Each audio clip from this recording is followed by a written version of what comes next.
The year was 2187 when the signals first appeared on every detection screen across Earth's orbital network.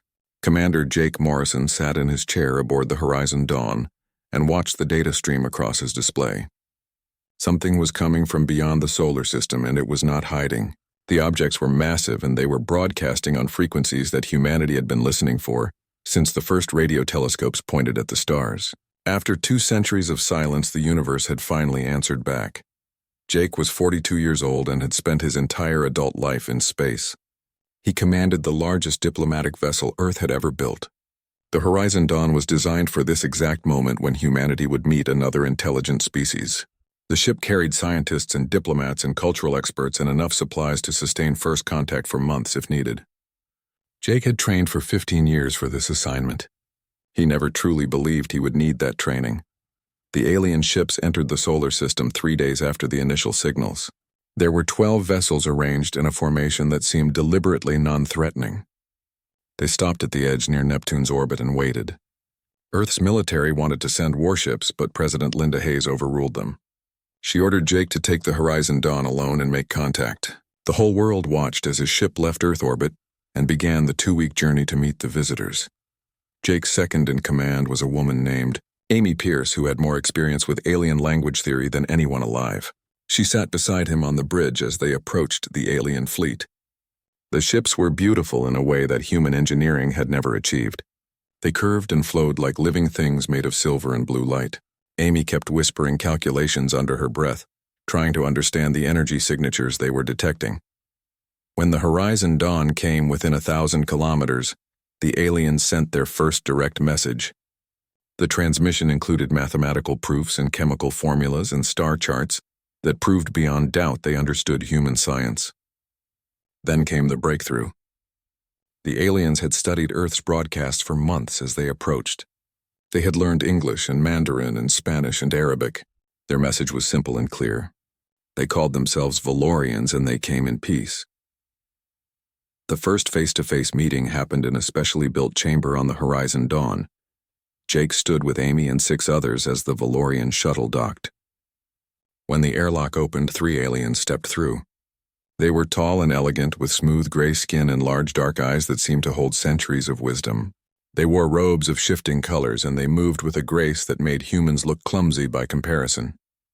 The lead Valorian introduced himself through a translation device. His name was something humans could not pronounce, so he offered the name Elder Korvath instead. He explained that the Valorians had been exploring the galaxy for thousands of years. They had met dozens of intelligent species and built alliances across hundreds of light years. Earth was young by comparison, but the Valorians saw potential in humanity. They wanted to share knowledge and technology and culture. They wanted to bring Earth into the greater galactic community. Jake felt hope surge through him. Every human on the Horizon Dawn felt it. They were not alone. The universe was full of life and wonder, and it was reaching out to welcome them. Over the next 3 months, the Valorians shared technology that would take humanity centuries to develop on their own. They provided clean energy solutions and medical advances that would cure diseases. They showed star maps revealing habitable worlds waiting to be explored. They held long discussions about philosophy and art and the nature of consciousness. President Hayes addressed the United Nations on a cool October morning. She stood before representatives from every nation on Earth and announced that humanity had been invited to join the Galactic Council. The Valorians had offered to sponsor Earth's membership. Within a generation, humans would walk on alien worlds as equals and friends. The president's voice cracked with emotion as she spoke about the future her grandchildren would inherit. Cities around the world erupted in celebration. People danced in streets and strangers embraced as if old friends. The news network showed footage of Valorian ships over Earth's orbit, with their beautiful lights casting colors across the night sky. Scientists gave interviews explaining how the shared technology would solve climate change and end hunger, and push humanity into a new age of prosperity. Religious leaders debated what this meant for ancient beliefs about humanity's place in creation. Children drew pictures of Valorians and dreamed of becoming the first ambassadors to distant stars.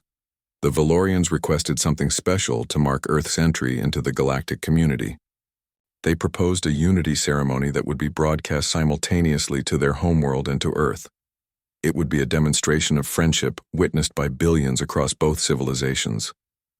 They asked that humans gather at specific locations around Earth, where their ships would perform a ritual display of light and sound that held deep cultural significance for the Valorians. President Hayes approved the ceremony. 7 sites were chosen based on Valorian specifications about population density and symbolic importance.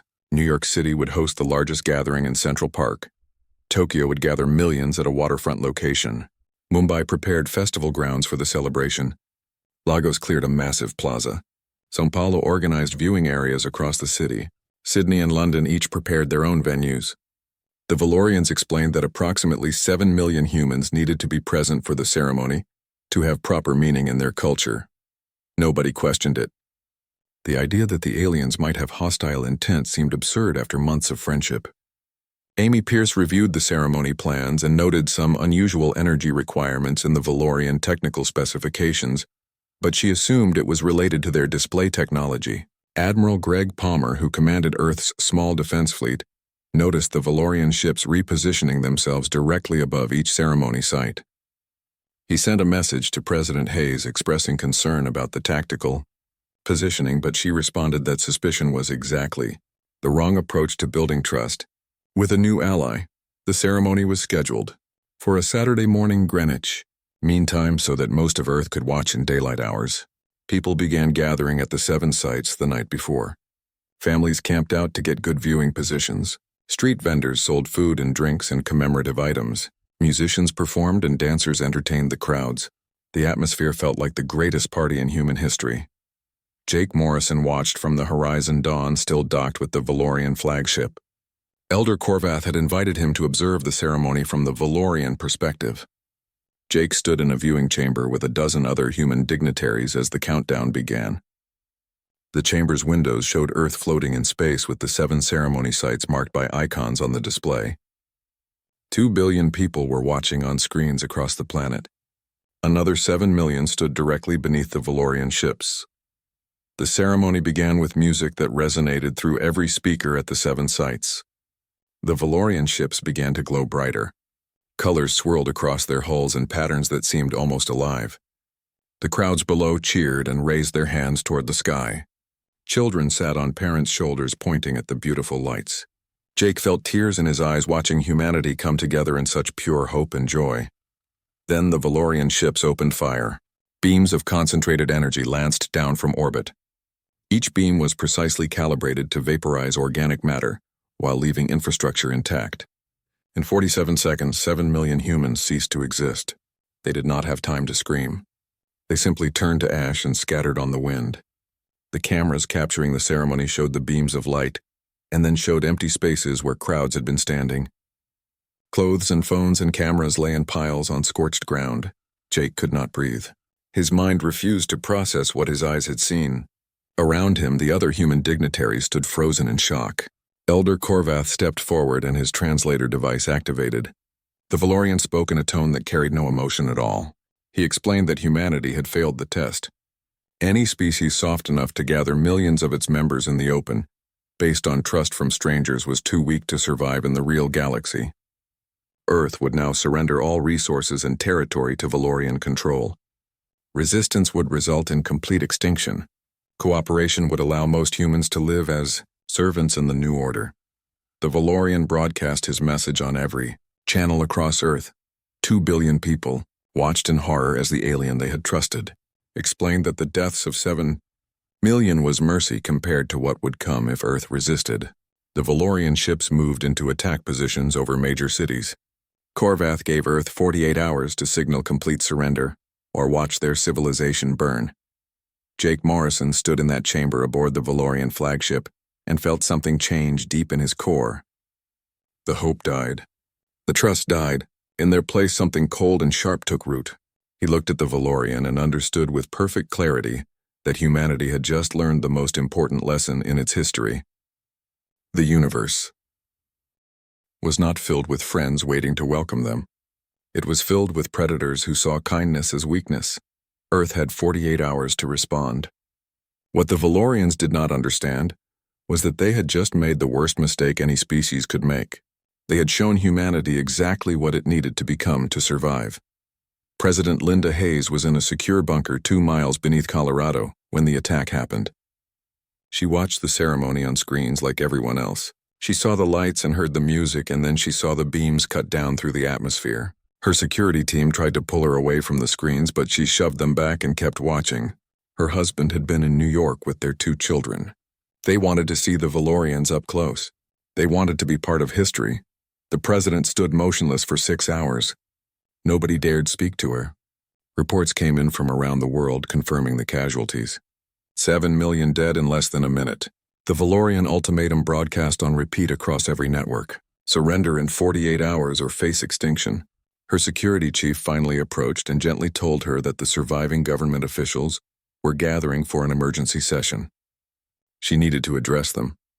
Linda Hayes walked into the conference room 12 hours after the attack. Every person in that room had lost someone. Family or friends or colleagues had been at those ceremony sites. The room fell silent as she took her seat at the head of the table. Her face looked like it had been carved from stone. Her eyes were dry because she had no tears left. She looked at each person and then she spoke. Her voice was quiet, but every word carried weight. She said that Earth would not surrender. She said that every Valorian would pay for what they had done. She said that humanity would show the galaxy what happened to species that mistook kindness for weakness. Then she asked for options. General Marcus Cole stood up first. He commanded what remained of Earth's Space Defense Force. He pulled up tactical displays showing 43 combat vessels against a Valorian fleet of 200 ships. Every simulation he ran showed the same result. Earth would lose. The Valorians had better weapons and better shields and better engines. A conventional war would end in weeks with humanity extinct. The room filled with defeated silence. Some officials suggested negotiation. Maybe they could offer resources in exchange for survival. Maybe they could buy time to evacuate some population to colony ships. General Cole shook his head. The Valorians had made their intentions clear. They did not want negotiation. They wanted submission. Then Colonel Amy Pierce spoke up from the back of the room. She had been on the Horizon Dawn during first contact. She had studied the Valorians for 3 months. She had barely escaped when Jake Morrison smuggled the human diplomats onto an escape shuttle, moments before the Valorians tried to capture them. Amy was bruised and exhausted, but her eyes burned with focus. She told them about the weapons. For 60 years, humanity had been developing weapon systems in secret facilities hidden in deep space. These projects started during the 2120s when Earth's nations nearly destroyed each other in nuclear war. After that crisis, the major powers agreed to fund research into weapons too dangerous to keep near Earth. The projects were classified above top secret. Most government officials did not know they existed. Amy had clearance because of her work in military intelligence before joining the diplomatic corps. She pulled up files that made everyone in the room go pale. Relativistic kinetic missiles that could punch through any shield. Quantum entangled warheads that could detonate simultaneously across multiple targets. Nanite swarms that could consume entire ships. And the Pandora Protocol. The Pandora Protocol was a weapon system that terrified its own creators. Self-replicating combat drones powered by miniature fusion cores. Each drone was programmed with one mission: eliminate the target species completely. The drones would hunt and kill and use the materials from their victims to build more drones. Once activated, they could not be stopped or recalled or reasoned with. They would continue until every member of the target species was dead. Dr. Kevin Wright appeared on a video screen from a facility near Jupiter's orbit. He had designed the Pandora Protocol 30 years ago. He looked older than his 70 years. He explained that the drones were locked behind security systems that required authorization from the president and the top military commanders. They had never been tested on living targets. Computer models suggested they would be devastatingly effective, but the moral implications were so extreme that every administration, since their creation, had refused to even discuss using them. Kevin's voice shook as he explained. What would happen if Pandora was released? The drones would spread like a plague. They would follow Valorian ships back to their home system. They would infect every Valorian colony and outpost. They would hunt down refugees fleeing into deep space. The Valorian species would cease to exist. He told President Hayes that she needed to understand the weight of this decision. Activating Pandora meant committing genocide. The room erupted in argument. Some officials said humanity had no choice. Others said using such weapons would make Earth the real monsters. Religious leaders who had been consulted via video link debated whether any threat justified complete extermination of another intelligent species. Philosophers and ethicists brought up historical examples of atrocities committed in the name of survival. President Hayes let them argue for 30 minutes. Then she raised her hand and the room fell silent. She asked Kevin Wright a single question. Can the Pandora drones kill every last Valorian? Kevin hesitated, then nodded. Yes, they can, Linda Hayes stood up. She said that the Valorians had already made their choice when they murdered 7 million humans. They had declared war not on soldiers but on families and children, and elderly people who came in peace. They had shown humanity exactly what they were. Predators who saw mercy as weakness and kindness as stupidity. She said that Earth would not surrender and Earth would not negotiate, and Earth would not show mercy. The Valorians wanted to teach humanity a lesson about the real galaxy. They would learn their own lesson. They would learn that humanity was the wrong species to push to the edge. She authorized activation of the Pandora Protocol and every other weapon system in the secret arsenal. General Cole immediately began coordinating with the deep space facilities. The weapons would take 72 hours to prepare and deploy. In that time, Earth needed to keep the Valorians convinced that surrender was coming. Amy Pierce suggested broadcasting messages that appeared to show internal debate and confusion.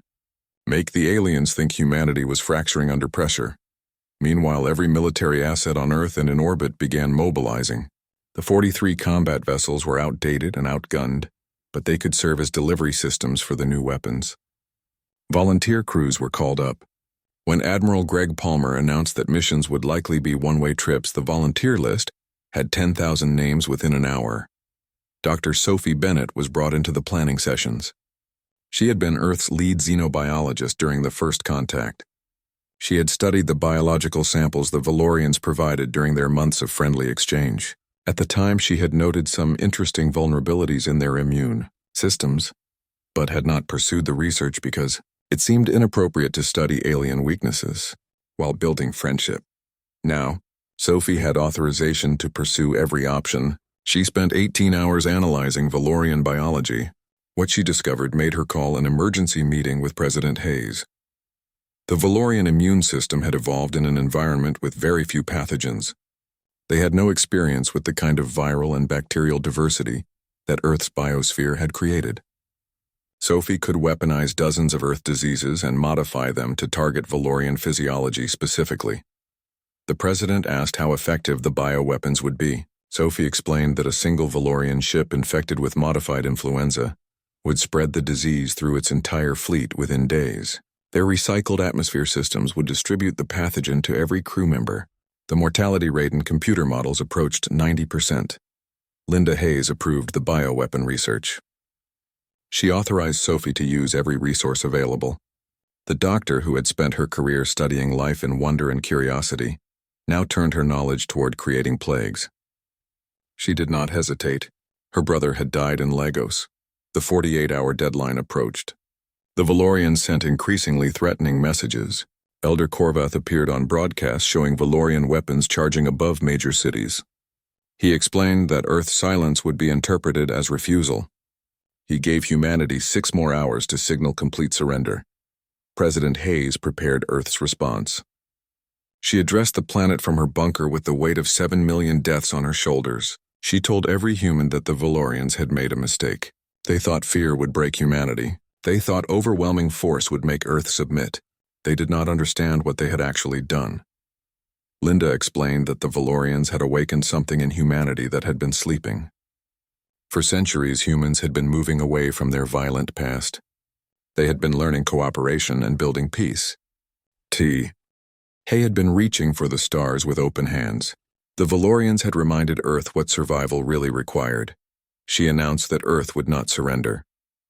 Earth would fight. And Earth would win. Not because humanity had better ships or stronger weapons, but because humans understood something the Valorians did not. When you threaten a human's family, you do not get their fear. You get their fury.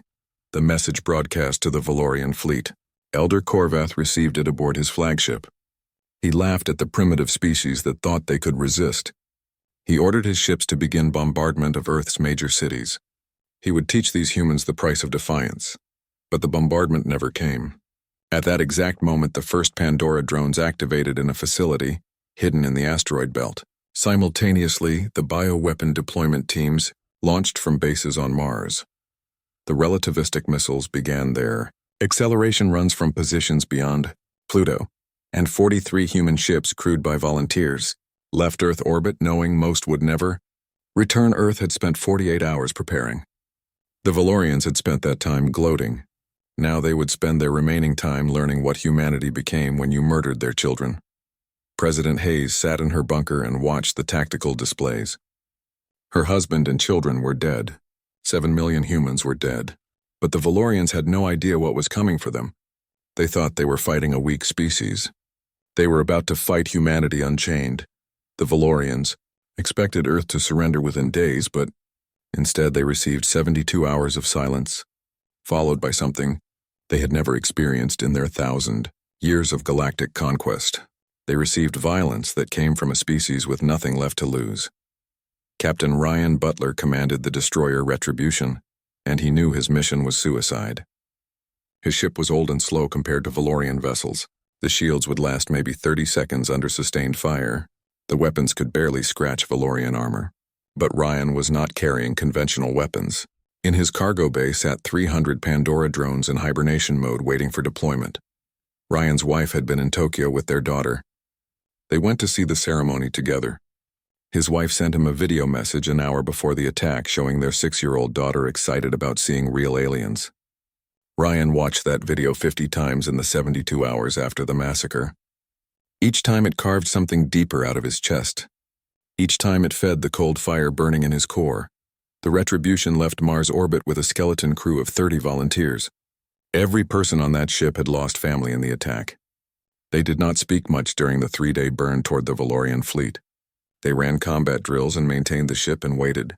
Ryan spent his time writing letters to people who were already dead, because it was the only way to hold himself together. The Valorian flagship was a massive vessel called the Infinite Judgment. It hung in space above Earth, broadcasting messages about human weakness and alien superiority. Elder Korvath gave daily speeches explaining how humanity's surrender would be processed. He described the labor camps and breeding programs. He explained which human cities would be preserved as administrative centers and which would be destroyed as examples. Ryan listened to every broadcast. He let the Valorian words fuel his purpose. On the morning of the attack, he gathered his crew and asked if anyone wanted to leave. Nobody moved. They had all made their choice when they volunteered.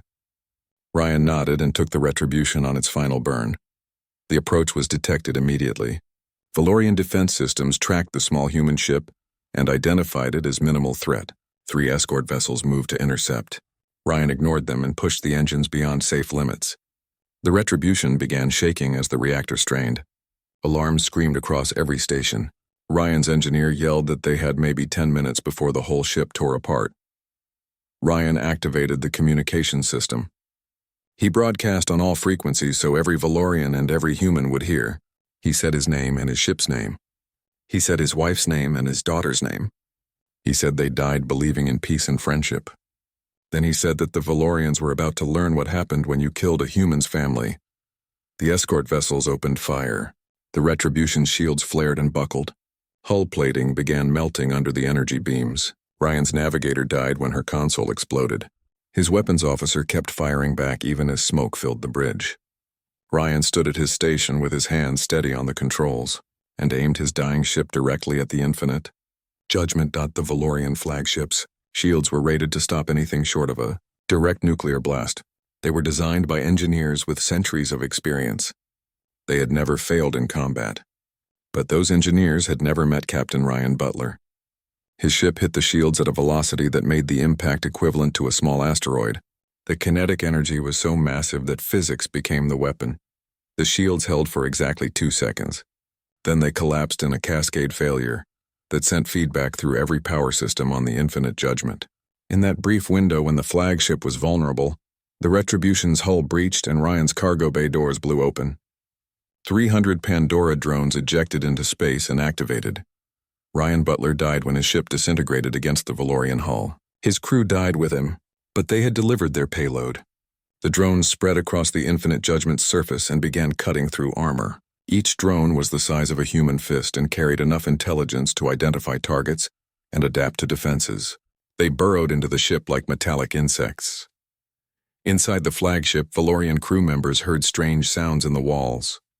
Scraping and drilling and the high-pitched whine of fusion cutters. Damage control teams investigated and found holes appearing in bulkheads. Before they could react, the drones emerged and attacked. The machines killed with brutal efficiency. They cut through Valorian bodies and consumed the organic matter to fuel their replication process. Elder Korvath received reports that made no sense. His crew was dying to something they could not fight. Small machines that multiplied faster than they could be destroyed. He ordered entire sections sealed and vented to space. The drones survived in vacuum. He ordered the sections flooded with radiation. The drones were shielded. He ordered his remaining crew to abandon the flagship, but it was too late. The Pandora drones had reached critical mass. For every drone destroyed, 3 more were built from the materials of the ship itself. They consumed the reactor cores and the weapon systems and the life support. Within 6 hours, the Infinite Judgment was a dead hulk floating in space. Within 12 hours, the drones had replicated into the millions and began spreading to nearby Valorian vessels. While Ryan Butler was making his sacrifice run, Lieutenant Chris Morgan was leading the biological warfare mission. Chris commanded a fast attack ship called the Phantom. His vessel was built for speed and stealth. It carried no heavy weapons, but in its containment bay were 30 canisters of modified viruses designed by Dr. Sophie Bennett. Chris had been close to his sister. She raised him after their parents died. She worked as a teacher in Mumbai and believed deeply in the goodness of people. She volunteered to help at the ceremony because she wanted her students to see humanity at its best. Chris found her name on the casualty list and something broke inside him that would never heal. The Phantom made hit-and-run attacks on isolated Valorian ships. Chris would approach under stealth, then fire a single projectile that punctured the hull. The projectile contained viral packages in aerosol form. Once inside the Valorian ship, the viruses entered the atmosphere recycling system. Within hours, every crew member was infected. The modified influenza strain worked exactly as Sophie predicted. Valorian immune systems had no defense. The first symptoms appeared as respiratory distress. Then came hemorrhaging and organ failure. The mortality rate was 93%. The few survivors were left too weak to function. Chris hit 6 ships in 4 days. Each infected vessel then spread the plague to others through routine supply transfers and crew rotations. The Valorian fleet began dying from within. Medical officers could not identify the pathogen fast enough to develop treatments. Quarantine protocols failed because the virus spread through their air systems faster than they could isolate infected areas. Ship after ship went dark as entire crews succumbed. On Earth, Admiral Greg Palmer coordinated the construction of combat drones. Every manufacturing facility that once made cars and appliances and consumer goods was retooled for war production. The drones were crude vessels barely larger than fighters. They had basic engines and simple weapons and artificial intelligence that knew only how to identify Valorian ships and destroy them. The production lines ran 24 hours a day. Workers who had lost family in the massacre volunteered for triple shifts. Engineers who retired decades ago came back to help. Teenagers lied about their age to join assembly teams. In 2 weeks, Earth produced 300 combat drones. In 4 weeks, the number reached 800. The drones launched in waves. They did not need food or rest or encouragement. They did not feel fear or hesitation. They simply found Valorian targets and attacked with nuclear weapons and kinetic impactors. If destroyed, they achieved their purpose. If successful, they moved to the next target. The Valorian fleet tried to adapt. They formed defensive formations and coordinated their shields. But they were fighting 3 simultaneous plagues. The Pandora drones consumed their flagships. The bioweapons killed their crews. The combat drones overwhelmed their defenses through sheer numbers. Elder Korvath watched his armada crumble. 200 ships had entered Earth's system. After 2 weeks, only 60 remained functional. He sent desperate messages to his homeworld requesting reinforcements. He tried to negotiate with Earth, offering to leave immediately and never return. President Hayes responded by broadcasting footage of the ceremony massacre and sending more drones. Amy Pierce had escaped the Valorian flagship with Jake Morrison and the other human diplomats. She returned to Earth and joined the strategic planning team. She analyzed Valorian tactics and identified weaknesses. She noticed their command structure was highly centralized. If the senior officers died, the ships became less coordinated. She designed assassination drones, small fast machines that could breach Valorian ships and locate command decks. The drones carried shaped charges designed to decompress specific sections. Amy personally programmed the target priorities. She made sure Elder Korvath's ship was at the top of the list. The assassination drones launched during a major engagement. While Valorian ships focused on the combat drone waves, the smaller machines slipped through defensive fire. They attached to hulls and burned through armor. Valorian commanders died in rapid succession. Ships began operating independently without central coordination. Elder Korvath survived 3 assassination attempts. His security teams became paranoid and started shooting at shadows. The stress fractured the remaining Valorian morale. Crews began questioning why they were dying for a conquest that had clearly failed. Some ships tried to desert, but Earth's drones hunted them down. The tide turned completely. Humanity's losses were catastrophic. Thousands of volunteers died in the combat drone missions. Captain Ryan Butler and Lieutenant Chris Morgan became heroes whose names would be remembered forever. But the Valorians were dying faster. Their mighty fleet was being torn apart by an enemy they had dismissed as weak and primitive. President Hayes addressed Earth on the 14th day of the war. She stood before cameras with 7 million names carved into stone behind her. She said that humanity had learned its lesson. The universe was not kind to those who offered trust. Survival belonged to those willing to become what they needed to become. She said that the Valorian fleet would be destroyed. Every ship would burn. Every crew member would die. And then humanity would take the fight to the Valorian homeworld. Earth would not stop until the species that murdered 7 million humans ceased to exist. The Valorians heard her message. For the first time in their 1,000 years of conquest, they felt something they had never experienced before. They felt fear. The surviving Valorian ships attempted to retreat after 6 weeks of devastating losses. Elder Korvath had watched his fleet of 200 vessels reduced to 34 functional ships. The Pandora drones had consumed his finest warships. The bioweapons had killed thousands of his best crew members. The human combat drones kept coming in endless waves that overwhelmed every defense. Korvath sent a final transmission to Earth before his retreat. He said that the Valorians had underestimated humanity, but the war was over. His fleet would return to their home system 17 light-years away. He offered a truce. Both species would leave each other alone and never make contact again. He tried to sound dignified, but his voice carried the edge of desperation. President Linda Hayes received the transmission in her bunker beneath Colorado. She listened to the Valorian leader speak about peace and separation. She looked at the screen showing the 7 memorial sites where millions had died. She thought about her husband and children turned to ash while celebrating friendship. Then she gave her response. She said there would be no truce. There would be no peace.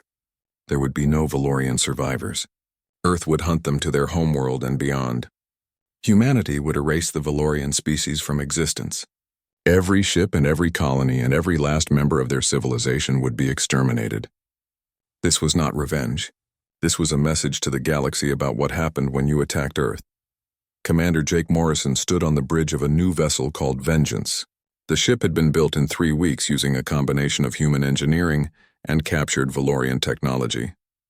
Jake had survived the initial betrayal by escaping the Valorian flagship with Amy Pierce and the other diplomats. He spent the last 2 months coordinating attacks on the Valorian fleet. Now he would lead humanity's first interstellar military campaign. The Vengeance was not alone. 20 human-crewed warships formed the strike force along with 500 combat drones. Every ship carried Pandora drones in their cargo bays. The vessels were equipped with faster-than-light drives reverse-engineered from captured Valorian technology. Human scientists had needed decades to develop that capability on their own. Now they had it in weeks because survival made impossible things happen. Jake gathered his command crew before departure. He looked at the men and women who would follow him across 17 light-years to attack an alien homeworld. Every person in that room had lost someone in the massacre. His navigator lost her parents. His weapons officer lost his brother. His chief engineer lost her entire family. They were volunteers, but Jake needed them to understand what they were about to do. He said they were going to kill billions. The Valorian homeworld had a population of 4 billion according to intercepted communications. Most of those people had nothing to do with the attack on Earth. children and elderly and civilians who never voted for war. Jake said that humanity was about to commit an act that would define them forever. He said anyone who wanted to leave should do so now without shame. Nobody left. His weapons officer stood up and said that the Valorians made their choice when they murdered 7 million humans who came in peace. His engineer said that every Valorian benefited from their empire built on conquest. His navigator said that humanity tried friendship and got betrayed. Now the Valorians would learn what humanity looked like when it stopped being friendly. The fleet departed from Mars orbit on a cold morning in December 2187. Earth's remaining population watched the ships activate their faster-than-light drives and disappear into the impossible distances between stars. The journey would take 3 weeks. During that time, the fleet would be alone in the dark with nothing but purpose and fury to sustain them. Jake spent the journey planning the attack. Amy Pierce had joined the mission as his strategic advisor. She analyzed every piece of data they had on the Valorian home system. The planet called Valoria Prime sat in the center of a heavily defended system. Orbital platforms ringed the world. A reserve fleet of 300 ships protected their homeworld. Defense satellites covered every approach vector. The Valorians knew Earth's fleet was coming. Korvath had sent warnings ahead. The homeworld had 3 weeks to prepare. They evacuated non-essential personnel from the orbital platforms. They armed every defense satellite. They positioned their fleet in layered formations. They built their defenses assuming humanity would attack like any conventional enemy. They were wrong. Humanity did not fight like other species anymore. The Valorians had taught them a new way. The human fleet emerged from faster-than-light travel at the edge of the Valorian system. Long-range sensors immediately detected the defense fleet. 300 Valorian warships against 20 human vessels. The numbers said Earth should lose. Admiral Greg Palmer back on Earth ran the simulations and gave Jake 72 hours before his fleet was destroyed. Jake had no intention of lasting 72 hours. He split his forces immediately.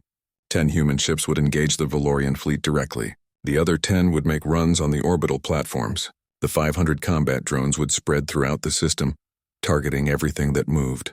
And Jake himself would take the Vengeance on a suicide run toward Valoria Prime, carrying every Pandora drone they had. The battle began at dawn over the Valorian homeworld. The human ships charged straight into the enemy fleet without hesitation. Valorian commanders expected humans to use defensive formations and coordinated tactics. Instead, each human ship picked a target and rammed it at full speed. Shields collapsed under kinetic impacts. Hulls tore open. Valorian vessels that had survived centuries of combat were destroyed by enemies willing to die for every kill. Captain Lisa Grant commanded the destroyer called Righteous Fury. Her mission was to breach the orbital platforms and deploy Pandora drones before the defenses could stop her. Lisa had been a schoolteacher before the war. She taught history to teenagers and believed education could solve any problem. Then her students went to the ceremony in Sydney. 43 of them died, including her own son. Lisa became a soldier after that. She had no military training, but she learned fast. Within a month, she was commanding ships.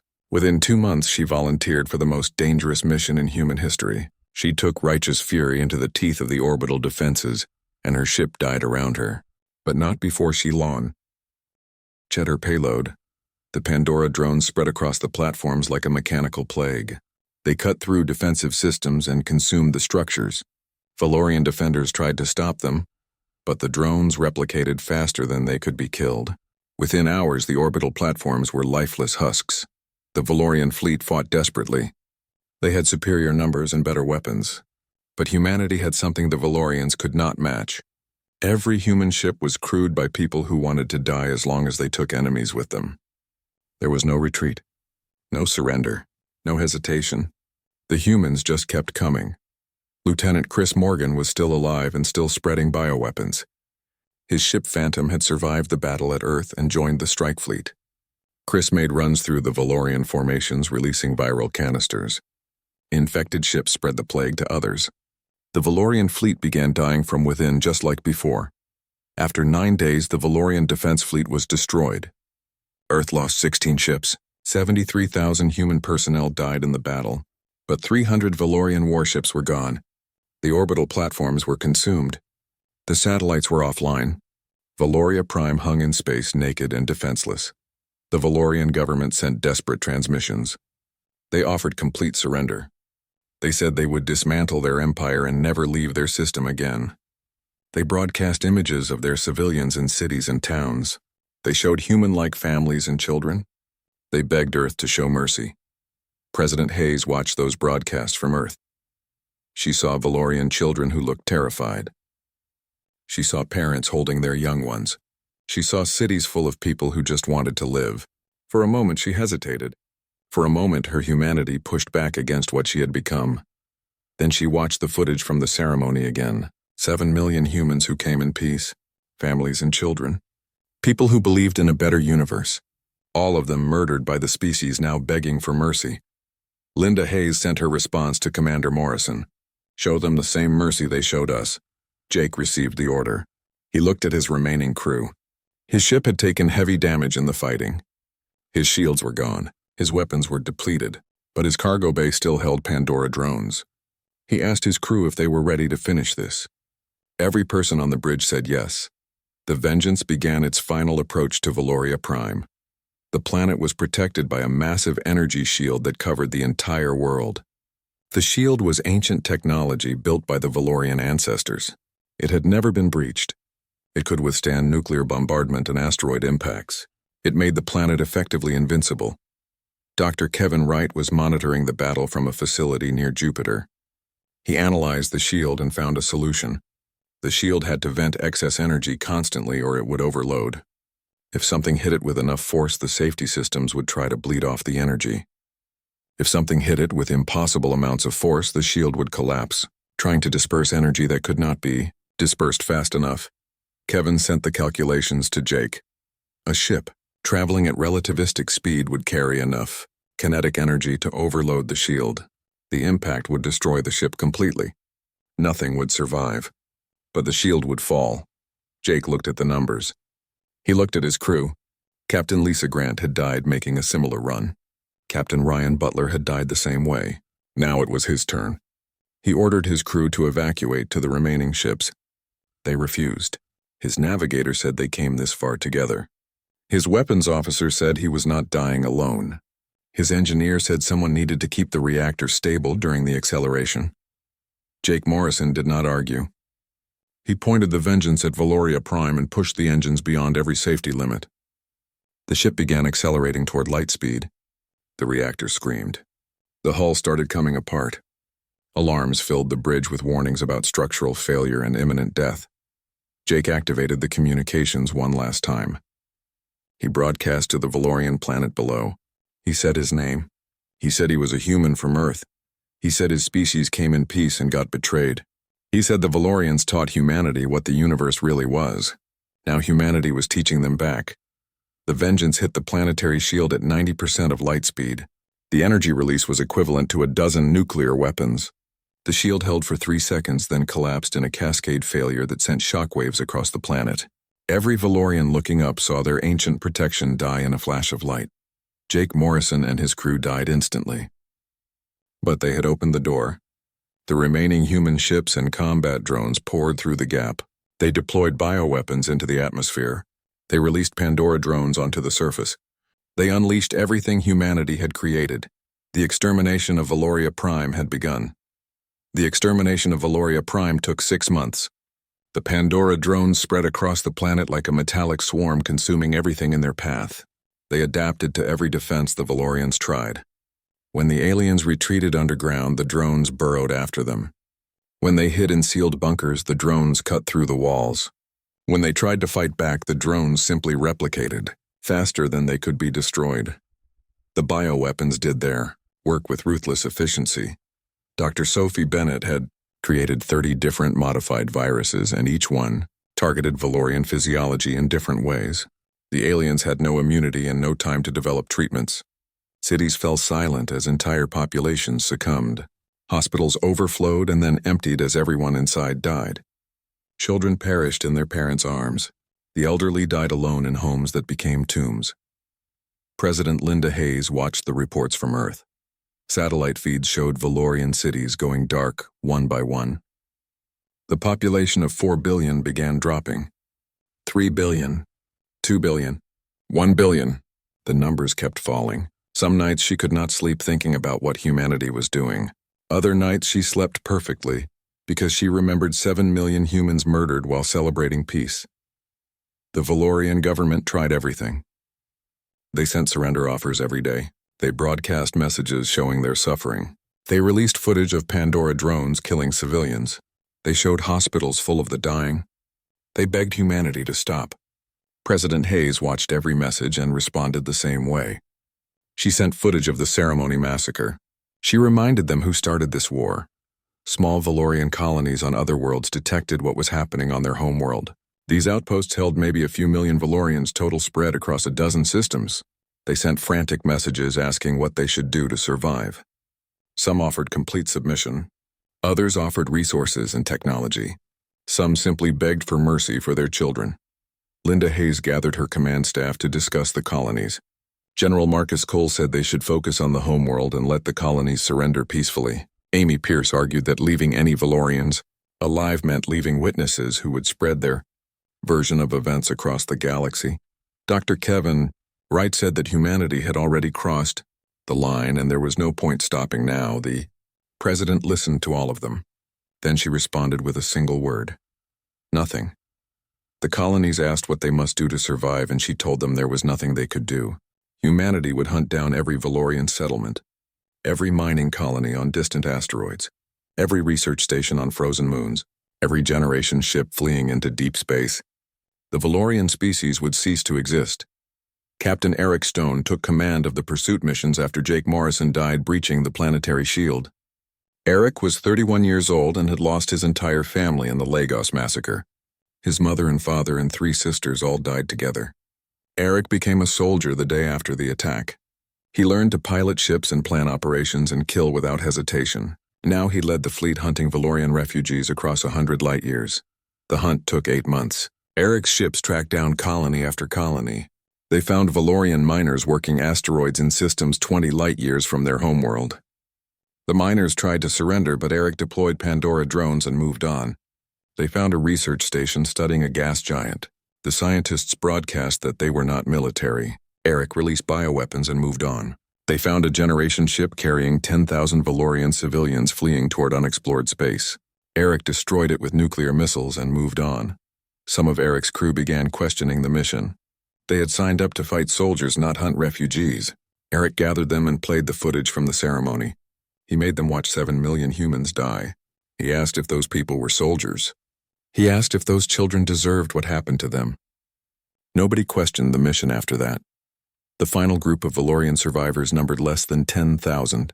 They had barricaded themselves in a deep space station at the edge of what used to be Valorian territory. They knew Earth ships were coming.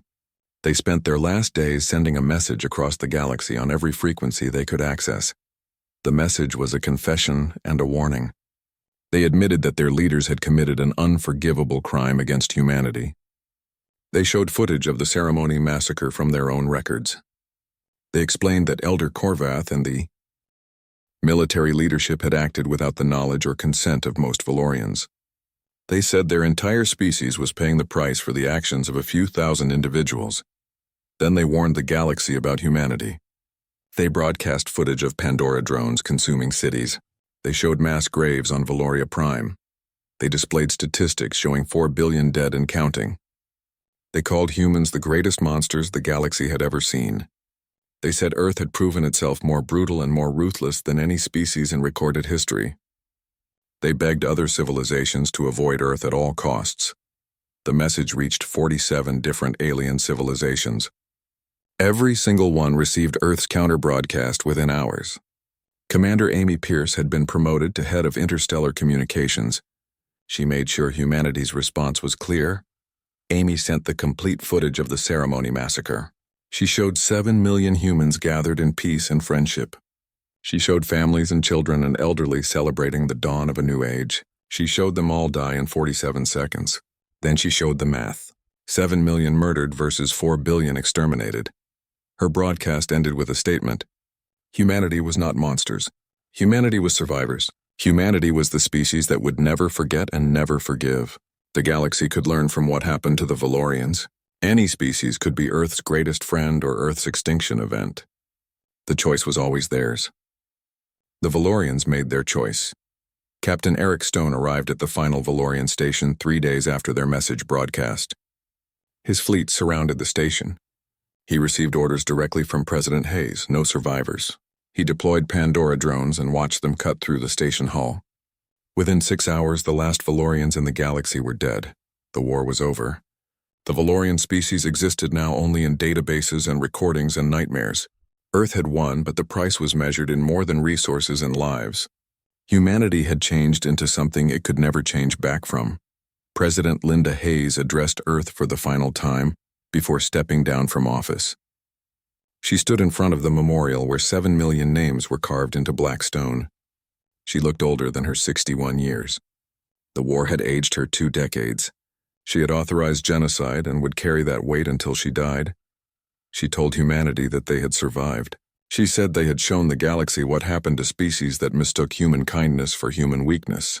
She announced the formation of the Terran Defense Initiative. Humanity would venture into the galaxy not as naive explorers, but as a species that understood the universe's true nature. They would be armed and vigilant and merciless to any threat. She said that future generations would judge whether Earth did what was necessary or became the very evil it should have feared. She said she did not know the answer. She only knew that humans were alive and Valorians were not. History would decide if that was justice or atrocity. Linda Hayes resigned the next day. She retreated to a small house in Montana and rarely spoke to anyone. She spent her remaining years writing letters to her dead husband and children. She never expressed regret for her decisions, but she never claimed they were right either. She simply carried the weight of 4 billion deaths until her own death 9 years later. Dr. Sophie Bennett continued her work in xenobiology.